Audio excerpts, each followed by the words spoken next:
Bueno, pues buen día, muchísimas gracias a los que me han invitado por estar en este maravilloso sitio, a los que estáis atendiendo a este congreso. Yo soy nacida y criada en Extremadura, pero soy trashumante y nómada de corazón, así que ahora vivo en Madrid, he pasado por otros muchos sitios y ahora estoy aquí en esta maravillosa zona de la que ya me siento en casa desde ayer que llegué. Así que ya no me quiero ir, ya quiero volver muchas más veces, que he dejado muchas cosas pendientes de momento. Entonces yo trabajo, como has dicho, en esa asociación de Transhumancia y Naturaleza, también trabajo para otra a nivel europeo, que se llama Foro Europeo para Conservación, Naturaleza y Pastoralismo, que es la única ONG, digamos, a nivel europeo que hace lobby en el tema de políticas ganaderas extensivas para apoyar la transhumancia y la... ¿Se oye bien, no? Para apoyar transhumancia y pastoreo extensivo, que es súper importante de mantener, si queremos mantener todo esto. Y también ahora lidero unas acciones en un proyecto que tenemos de pastoreo en el Mediterráneo, que si me da tiempo daré un par de pinceladas al final, donde estamos 6 miembros, los 5 mediterráneos y uno coordinador que es el suizo.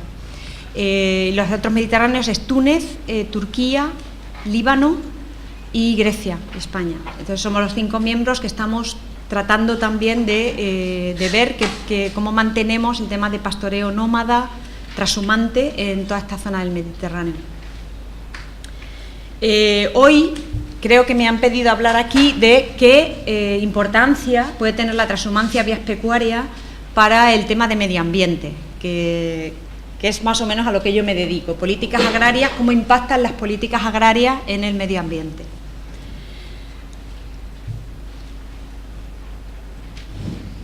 Nosotros nos gusta enfocar, yo también estuve en estas cosas que monta la Comisión Europea sobre Focus Group, que no sé si a alguien le suena, y formé parte del Focus Group de zonas de alto valor natural. Entonces, las vías pecuarias y los pastos que utilizan las vías pecuarias suelen ser zonas, muchas de ellas son zonas de alto valor natural, que teóricamente la nueva política agraria quiere mantener. Lo que pasa que de momento lo mantiene teóricamente, pero las medidas prácticas siguen siendo las mismas que la política anterior, de lo que aludiré al final.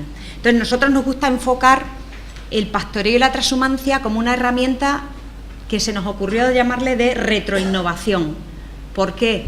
Porque todo ese conocimiento acumulado del que nuestros ponentes, esas ponencias estupendas que hemos oído esta mañana nos hablan, ahora mismo, ante las dos grandes crisis que tenemos en el mundo en este momento, que es la ambiental y es la económica, que están intrínsecamente unidas, puede ser una herramienta de respuesta perfecta para esos dos retos a los que nos enfrentamos, además ya a corto plazo. Entonces, el pastoreo es una herramienta de retroinnovación porque creemos que lo que hay que rescatar es ese conocimiento del pasado que se ha construido, que es una construcción de ingeniería humana durante miles de años, adaptado perfectamente al medio, y adaptarlo a las circunstancias que tenemos ahora delante, que no son las mismas que las que teníamos en el pasado, pero que efectivamente es un conocimiento tan rico que dejarlo perderse sería como quemarse varias veces otra vez la biblioteca de Alejandría, ¿no?, si queremos, o destruir 20 Amazonas. Según dicen los expertos, me limito a repetir, la transhumancia es el sistema ganadero más eficaz que hay en cuanto al uso de recursos, tanto de pasto como de agua, de suelo, porque va a buscar forraje allí donde lo hay. Y hablo de un pastoreo sostenible, efectivamente, que también se puede dar sobre pastoreo, pero vamos a pensar en un pastoreo bien hecho, un pastoreo con sostenibilidad. La transhumancia va a buscar forrajes donde hay forrajes y cuando hay forrajes. Y por eso el sistema, el raciocinio debajo de la transhumancia es perfecto en cuanto a un sistema de sostenibilidad ambiental. La lista de beneficios ambientales es larguísima. Yo os voy a dar unas pequeñas pinceladas de por qué estamos convencidos que la transhumancia es un sistema que tiene que mantenerse, además de por todo lo que hemos oído aquí esta mañana. Bueno, primero está probado sobre el territorio, es un test probado sobre el territorio durante, no sé, 9.000, 10.000, 1.000, 1.500 años, da igual, lo que queramos considerar que cuando empieza el pastoreo, neolítico, en fin, antes, después. Está probada y parece ser que ha funcionado durante 10.000 años. Ahora, en los últimos 50, tenemos que analizar qué hemos hecho con todo ese saber de los 10.000 años anteriores. También solemos decir, y alguien además creo que lo ha mencionado aquí, que las vías pecuarias son como autopistas de biodiversidad, porque las vías pecuarias están considerados corredores ecológicos. ¿Por qué? Pues porque una serie de circunstancias, las vías pecuarias han ido abriendo camino, esparcen semillas, los animales, yo les llamo que son lanzaderas de biodiversidad, ¿no? La vía pecuaria es la autovía y el animal es la lanzadera. Entonces, bueno, nosotros, hay una persona estudiosa de este tema que hizo su tesis aquí, que ahora está trabajando en la UICN en Kenia, y nos dio la cifra esta que veis aquí, que un rebaño, me parece que eran 1000 ovejas, entre la zona de Gredos y Picos de Europa, creo recordar, transportaba, o sea, calculamos que transportaba al final del viaje unos 200 millones de semillas por rebaño y viaje. Claro, eso en el momento que estamos de cambio climático, que ya estamos viendo los efectos que se están provocando, es importantísimo, porque una de las formas de promover la biodiversidad de forma natural es a través del transporte de los animales en pelo, lana, pezuña y abono. Además, la del abono, y hay algunos estudios en la Politécnica muy interesantes, con fotos ya están digeridas, con lo cual al estar digeridas ayuda todavía más a la germinación de la semilla, con lo cual eso es también un sistema importantísimo para el tema de la renovación de la biodiversidad. Aparte de eso, evita un problema que tenemos muy importante con esa nueva gestión, digamos, o nuestra manera de proteger la naturaleza de los últimos años, que es crear zonas protegidas. Crear zonas protegidas, parques, etcétera, es una buena medida, pero el problema que tiene es la fragmentación entre ellas. Si no hay comunicación entre las zonas protegidas, es probable que nos resulte muy difícil y costoso mantener el grado de biodiversidad en marcha de esas zonas protegidas, por el tema de la fragmentación. Para evitar la fragmentación, la transhumancia es una solución perfecta y barata además. Entonces, las vías pecuarias, y es lo que estamos intentando hacer, si me da tiempo y me dais el toque cuando me queden como 10 minutos, porque me gustaría enseñarlo. No tienes tiempo todavía. Hay una coincidencia gráfica entre el mapa de zonas protegidas, de zonas importantes para las aves, etcétera, todas esas figuras que se declaran, y la red de vías pecuarias. Es casi en algunos momentos, luego si me da tiempo al final os enseño el mapa que estamos montando, pero todavía está a medias, casi como un sistema circulatorio humano, ¿no? Entonces la vía pecuaria repartiendo la sangre entre esas zonas que han resultado coincidentemente, el resultado del pastoreo milenario por esas vías continuamente.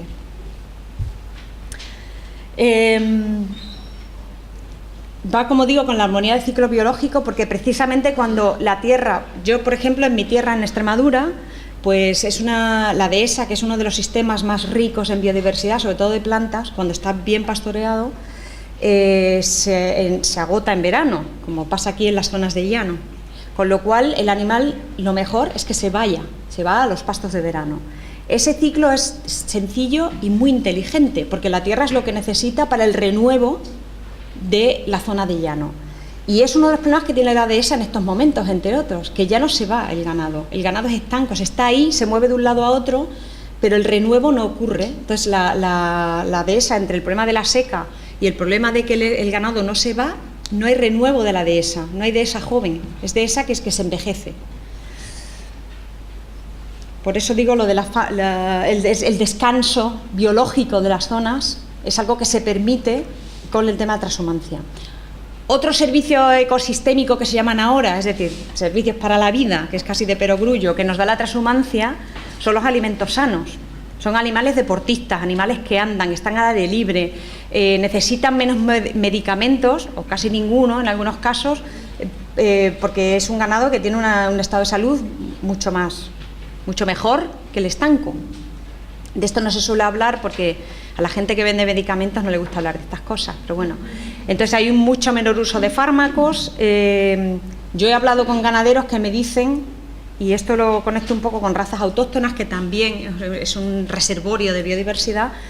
Pues este hombre en concreto tiene vaca avileña, que es el dueño de estas que estáis viendo aquí, vaca avileña, y hace transhumancia entre Extremadura y Ávila todos los años, menos el pasado que le mataron por vacío sanitario a toda la ganadería.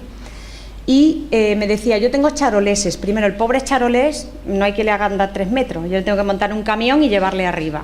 Las avileñas, que son estas, vamos, van contentísimas, conocen el camino, y me ahorro muchísimo en veterinario, porque estas paren, normalmente no hay ningún problema con las parideras y tal. Ahora, con los otros yo me gasto mucho dinero en ayudarles a parir o a enfermedades tal, porque claro, al final es una raza importada que tiene que adaptarse al medio donde le llevas.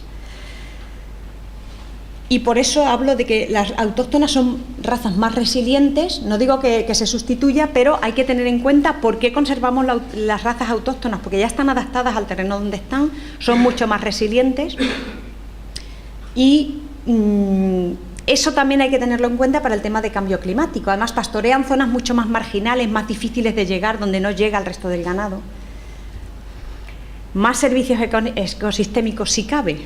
A mí lo de ecosistémicos a alguna gente le hace mucha gracia. ¿Eso qué es? Pues eso que nos ha dado toda la vida, estas cosas, ¿no? Lo que necesitamos para vivir realmente.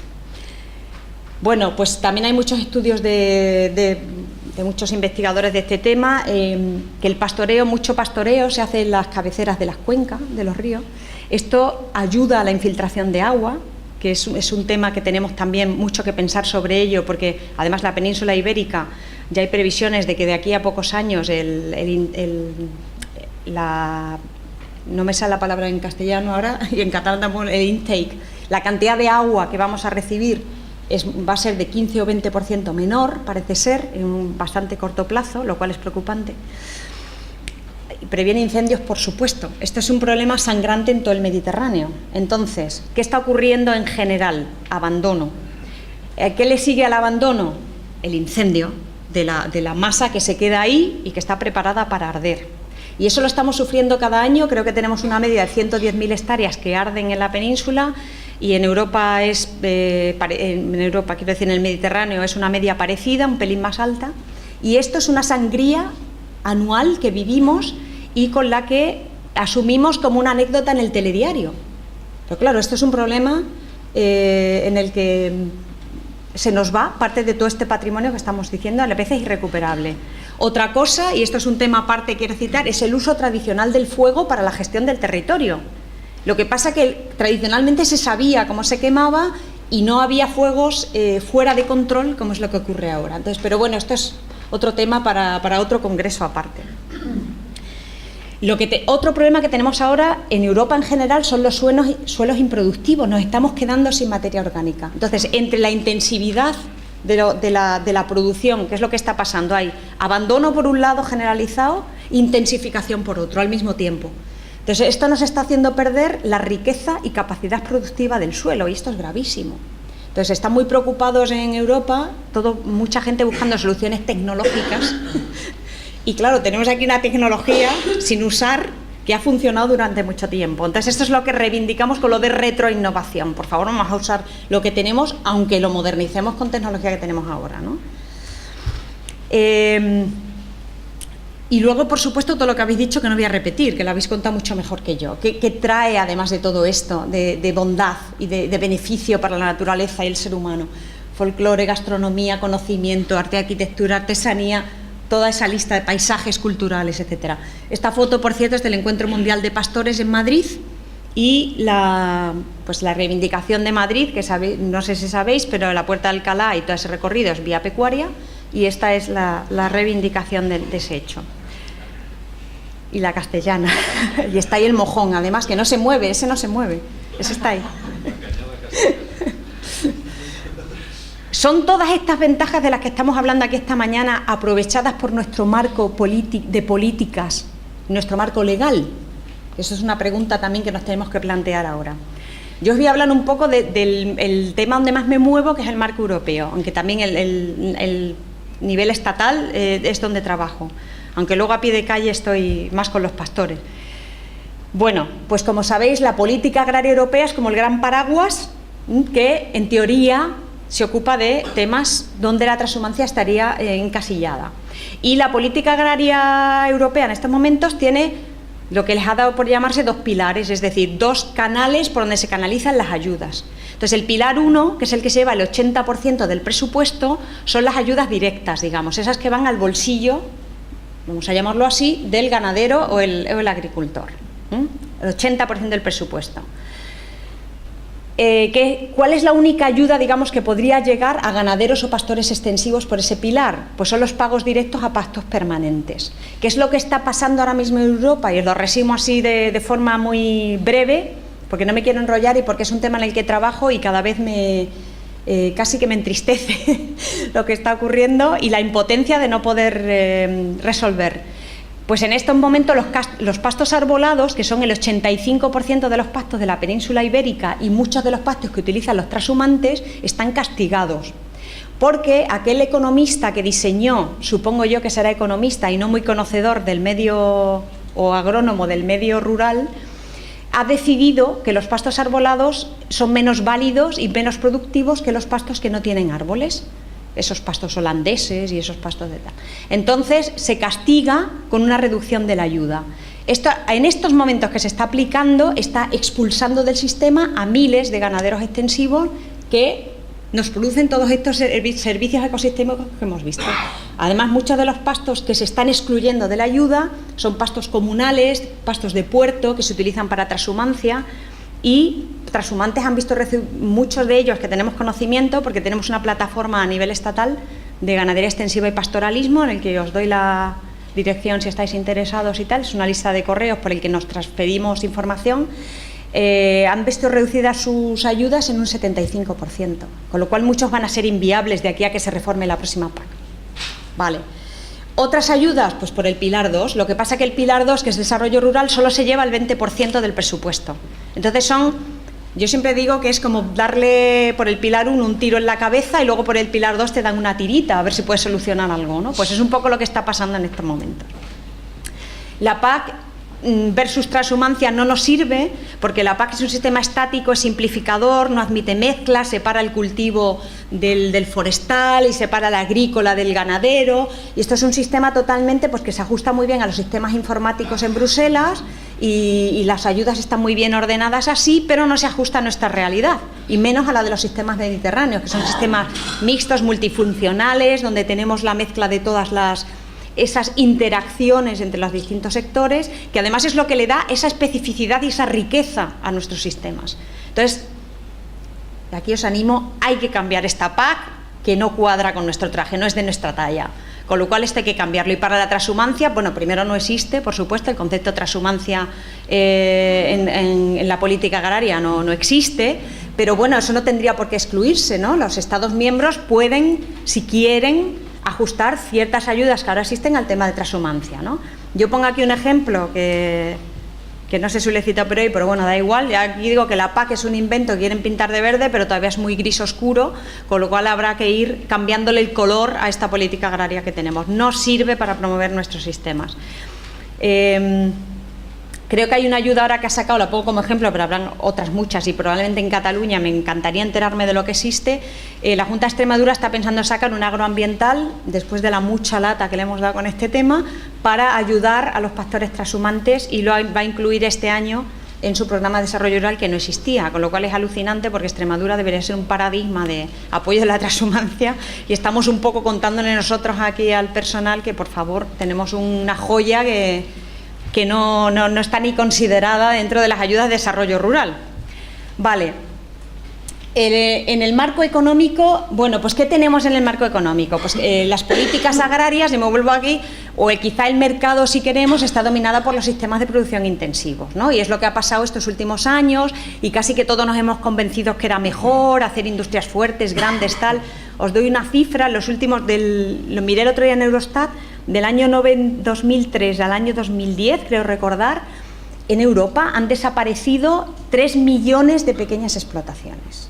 Y las más de 50 hectáreas han crecido en 30.000. Esto es significativo, esto es una reestructuración silenciosa del sistema de producción agraria en Europa y tiene sus consecuencias.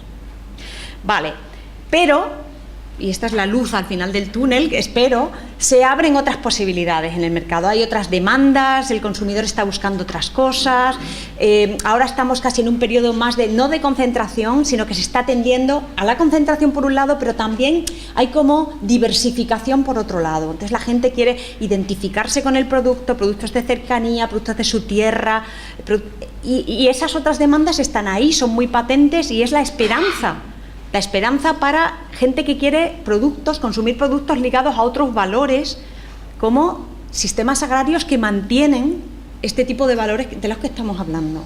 ¿Me queda todavía algo? Sí, te queda un cuarto de hora. Uy, qué bien, capitán general.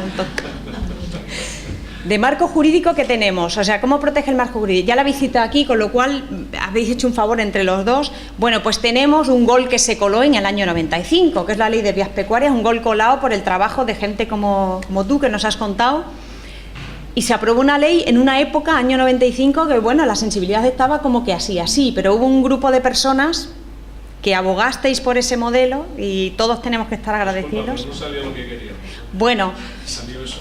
Te comprendo, pero es muy importante que saliera eso, porque si no hubiera salido nada, ya no teníamos marco legal de ningún tipo, ni se podrían, estarían entredicho el hecho de las actividades complementarias, con la ganadería, etcétera, etcétera, con lo cual podría verse mejor, siempre se puede mejorar, pero por lo menos está ahí, que es muy importante desde el punto de vista. Hay un marco legal ahí, que se puede mejorar y que se puede cambiar, como la Constitución, que en teoría se puede cambiar. Vale, entonces, tenemos esa ley marco favorable, con esos usos compatibles, con abanicos de posibilidades, que se puede hacer cosas. Tenemos, no sé si lo ha citado antes, ¿cómo era el nombre del profesor de Valencia? Vidal. Sí. Me parece entender, bueno, está propuesta por el Senado o algo así del Estado español, la transhumancia como patrimonio inmaterial. Entonces está como en procedimiento. Y no sé si también en la UNESCO. Eso tengo la duda. Pero creo que está propuesto, que no digo yo que sea un camino simplemente así para salvar, pero que pone otro pasito más dentro del reforzamiento, o por lo menos de la mente colectiva, ¿no?, de esta sociedad que ha olvidado rápidamente de dónde vienen nuestros paisajes y nuestro origen. Ahí. Y se incrementa la visibilidad. Yo creo que en estos años, yo llevo trabajando en el tema de ganadería extensiva como 10 años, 12 años ahora, y yo en este periodo he visto la evolución. Ahora se habla, cuando yo empecé, esto era como, estamos ahí 4 pelaos que íbamos a Europa y le hablamos de todo esto, madre mía, en la DG Agri, decían, pero esto, ¿de dónde salen esto? Que la ganadería, pero esto, hasta... Incluso dentro del colectivo ecologista y conservacionista tenemos que seguir predicando, porque claro, luego tenemos todo el tema de ganadería intensiva, que tiene muy mala prensa con el cambio climático, las emisiones, que si las vacas se tiran pedos, que si tal y cual. Entonces, todo eso, hay un tutor revoluto ahí con el que también tenemos que andar como luchando, ¿no? Entonces, pero bueno, eso es el papel que nos ha tocado y lo intentamos hacer lo mejor que podemos. Escuelas de pastores, funcionan más, unas mejor, otras peor. Tenéis mañana, me parece que a Batis en la próxima jornada, que es de la escuela de Aránzazu y tal, que fue la primera que empezó. Me alegro mucho que venga a contaros, un hombre magnífico y muy, muy elocuente. Y la transhumancia es lo que hablo de usos alternativos, y voy a cortar pronto porque ya la habéis dicho vosotros mucho mejor. Para mí es un paisaje cultural en movimiento, y eso es único. Tener un paisaje cultural que se mueve, que transforma el paisaje, que es dinámico. Y como antes lo ha dicho el profesor también Vidal, por favor, las vías pecuarias en España, en la península ibérica, es un patrimonio mundial único. Es que solo está aquí. No hay una declaración de vías pecuarias reconocidas en el siglo XIII y encima confirmadas en el 95. Y luego cartografiadas, no todas ellas, pero muchas y tal. Eso no lo tiene nadie. Entonces, yo aludo a los políticos o personas de la administración que hay aquí, que me alegro muchísimo que lo ven y que tienen esa sensibilidad. Eso es un patrimonio único, no deslocalizable. Eso no se puede reproducir en China. Ellos tienen su muralla pero no se puede. Esto ya está aquí desde hace miles de años. O vías pecuarias del siglo XIII. Esto yo creo que tiene una potencialidad económica impresionante. para lo que hemos dicho, ¿no? Turismo cultural, gastronómico, cabalgada, trekking, observación de pájaros. Es que además yo lo veo casi gráficamente como eso, el sistema de riego sanguíneo que te va creando, pongo ahí en el territorio, tejido económico, que es lo que necesitamos. Entonces a veces decimos, ¿qué es mejor que en el medio rural? ¿Una empresa de 4.000 trabajadores o 4.000 empresas de 2 trabajadores?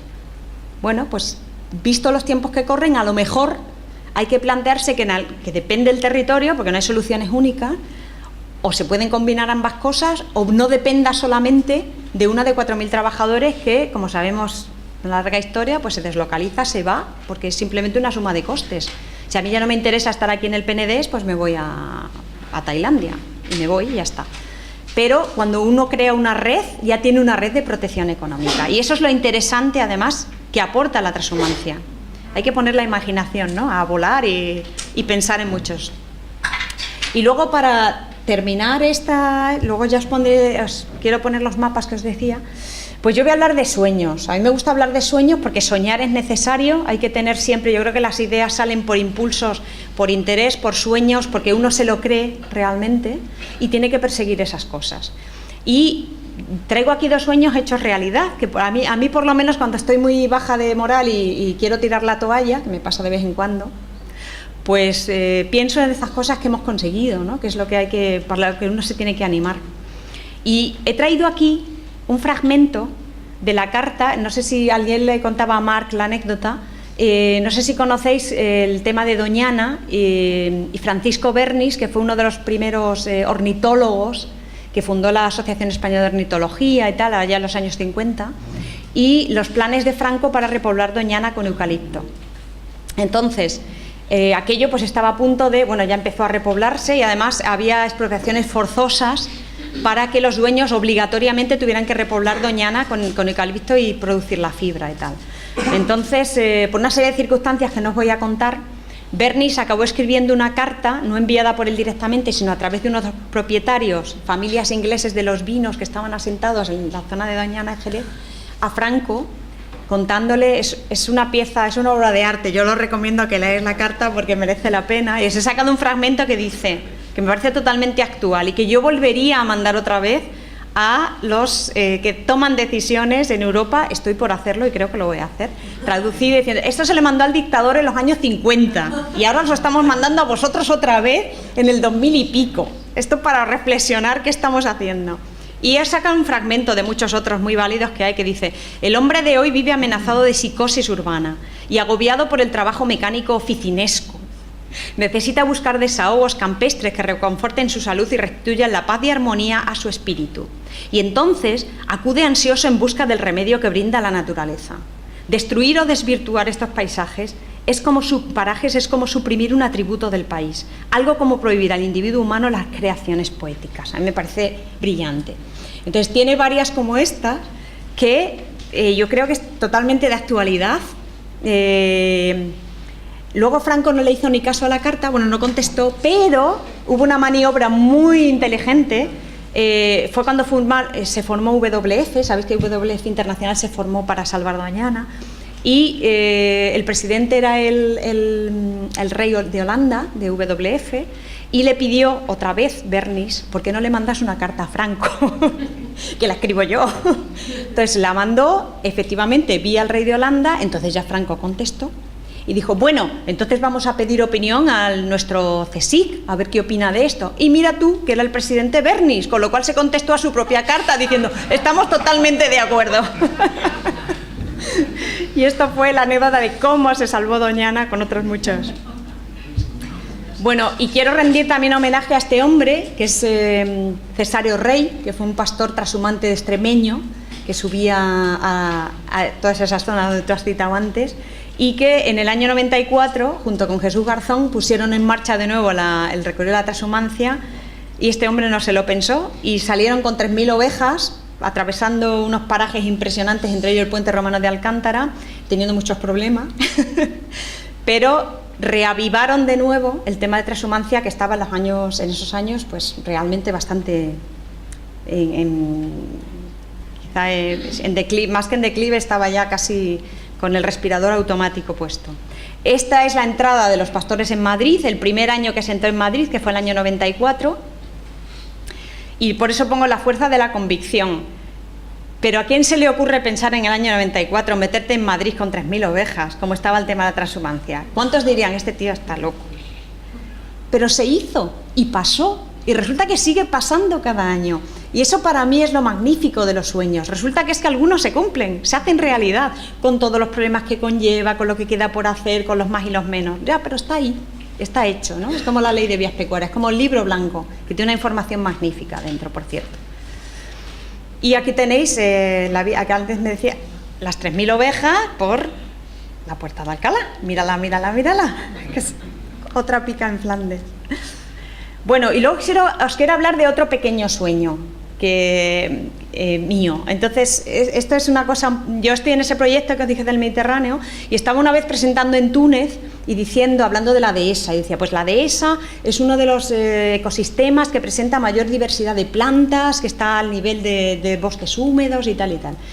Y hasta 40 especies de plantas, de herbáceos normalmente, por metro cuadrado se pueden encontrar en una dehesa bien pastoreada. Y dando vueltas a una compañera me dice, oye, eso de las 40 especies, qué interesante, tal, pues podríamos hacer algo. Y entre las dos, una noche de tormenta, ¿y por qué no hacemos un metro cuadrado? ¿Por qué no reproducimos un metro cuadrado con lana de merino que pastorea en dehesa, con varias de esas especies y no sé qué? Bueno, se nos empezó a calentar la cabeza y al final, pues resulta que acabó siendo realidad. Entonces aquí tengo las 3 laneras, que os he puesto la foto para... Son 3 artesanas de Herbás, están en Herbás ubicadas, que trabajan con lana, que quieren reavivar, tienen una cooperativa de lana que tiene varios nódulos y tal. Es un proyecto muy interesante, tienen merina por un lado, trabajan la lana por otro, trabajan suministro producto por otro, en fin. Y les conté mi pequeño sueño y digo, ay, sí, bueno, esto lo hacemos como, no sé, ya saldremos. Bueno, pues la idea era tejer este metro cuadrado que veis aquí, que está tejido con 2 palos de 2 escobas y lana de merina negra, que sabéis que está en pleno peligro de extinción y viene del mayor rebaño de merina negra que hay en España, que es un productor de ciruela que está en Badajoz, que tiene 400 merinas negras. Y hicimos 17 especies de esas 40 reproducidos con la lana de merino blanca y teñida con flores, que es lo que veis aquí, al otro lado. Entonces, en la realidad es magnífico, la foto pierde un poco, pero me ha dado pena porque podía haberlo traído, cabe en una maleta, pero bueno, no se me ocurrió pensarlo, lo tengo en casa además. Entonces, lo hemos expuesto en el último comité de la UICN de Hawái, en el Congreso Mundial de la Naturaleza, que ha sido un exitazo, ya estaba ahí puesto, y es magnífico de repente ver 17 especies reproducidas en lana, hecho todo a mano, como veis ahí, con esa agujita que tiene en la mano, está todo hecho, sin ninguna máquina. Entonces lo han hecho en el taller las 3 en Herbás y tal. Y es un sueño hecho realidad y que nos sirve para demostrar 2 cosas. Una, esa variedad impresionante que tiene un territorio pastoreado, que solo nos da el pastoreo. Y por otro lado, el uso de un producto de la lana como esto para hacer una cosa tan bella como esta, que ahora se está tirando realmente. Se vende a China a un precio que no da realmente para sostener, dar rentabilidad a las explotaciones. Con lo cual, ambas cosas es las que queríamos reivindicar. Y bueno, pues tenemos más sueños, es lo que quería decir ahí. Entonces, yo creo que hay que seguir adelante con ellos. Me estoy enterando en Cataluña que tenéis una serie de proyectos que yo estoy encantada, que me parece precioso llevar adelante. Yo creo que van a salir muy bien y es el momento, están alineados los planetas, pues hay que tirar para adelante con todos esos sueños que tenemos. Y luego os quería enseñar, no sé dónde estoy. No puedo enseñar los 2 mapas, es un minuto. Sí, un minuto. ¿Me dejáis? Abuso de vosotros un poco. Un minuto más. No, es 2 minutos. ¿Dónde está él? Es que me he quedado en blanco, yo no... Vale, este es el consorcio en el que yo estoy, que como os he dicho es España, Grecia, Túnez, Turquía, Líbano, ¿vale? Y Suiza, que son los coordinadores y los que nos dan el dinero para poder hacer esta cosa, de momento. Y lo que estamos intentando hacer de forma, bueno, estamos sudando tinta, es reflejar todas las vías pecuarias transhumantes y nómadas que tenemos en los países en los que actuamos de momento. Entonces, de momento hemos sacado esto. Primero me han dicho cuidado con enseñarlo porque todavía no está terminado y tal, y como veis hay un vacío vergonzoso en la península ibérica, que es lo que falta ahí. todas las vías pecuarias de la zona de Valencia, de la zona de Cataluña y tal. Tengo que decir en mi descarga que pedimos el mapa de vías pecuarias, pero de lo cual os pido ayuda también si me podéis suministrar, y no nos... bueno, por unas circunstancias no nos da tiempo a meterlo porque no había resolución suficiente, pero se va a hacer. Queremos recoger todas y sobre todo aquí que tenemos la información. Así que las de Cataluña van a estar ahí reflejadas, pero vamos, en tiempo de nada. Y las que todo esto, claro, os podéis imaginar, en el resto está todo trazado un poco de manera así, porque es que en otros países casi no hay datos. España es un lujo de datos, pero en el resto de los países las hemos tirado un poco casi por la información de los que todavía lo hacen. Y las hemos solapado en lo que tenemos ahora con las zonas protegidas. Y como veis ahí, a mí me encanta lo de arriba además, porque es como, ¿no?, como esos dibujitos que nos ponían en la escuela de los riñones, de donde salían las arterias, ¿no? Pues es un poco así. Entonces coincide con esa creación y esa conectividad entre las zonas que dan las vías pecuarias.